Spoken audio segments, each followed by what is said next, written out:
Hey BC Foam Flingers, wanted to show you our new Battle Royale mode. How it works is that we'll have our field split into 4 zones as follows, oriented north as indicated, and each of those zones will start to deactivate, going from green to yellow to red and finally black.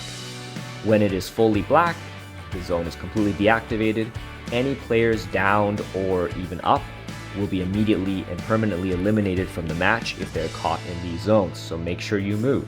Once this cycles through and there's only one green zone remaining, the remaining green zone will start to alternate to one of the other zones. They'll start to move around. And so the players are also expected to move around with it if they do not want to get eliminated. Now, how we plan to do this is that we'll be in teams of 3. So these zones will permanently eliminate the individuals that are caught in those zones, not necessarily the entire team, unless the entire team is caught out of bounds. How the rest of the rules work are quite simple. It is kind of like freeze tag. When you get hit, you raise your hand, you go prone, or you go crouch.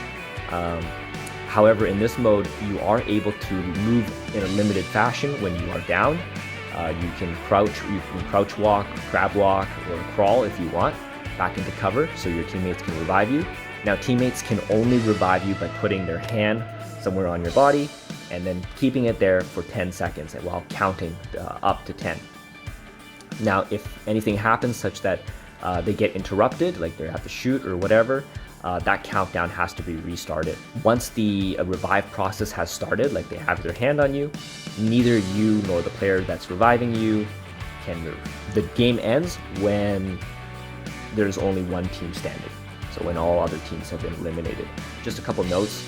The time delay between switching zones here has been sped up quite significantly just for demonstration purposes. It won't actually be like this. Having a phone is not actually mandatory. You can have it mounted to your blaster, you can have it on your body, on your hand, in your pocket. It's entirely up to you, and not everybody on your team needs one. It's just a handy tool to have. You can also click on the N here, and that will support a rotational element. So your map will move with you as you rotate, so you don't get this easily confused. You can always turn that off by tapping on the N. Some devices support this, some don't. The other thing I want to mention is that portrait and landscape mode is supported, but it's kind of inconsistent between devices. I highly recommend that you set yourself to portrait lock before you play. Okay. There will be a referee who will also be checking on players who are eliminated by the moving zones. So they'll blow their whistle and then call out players who have been permanently eliminated. Any other questions you have about the mode, please send them to me. I think this mode has a lot of potential, and it will be quite fun. It will be one of our first mini team building kind of exercises. The first time we do this, the teams will be randomized, but probably after this mode is stabilized and we get all the details worked out, we'll probably have pre-made teams. All right, look forward to seeing you guys on the field. See ya.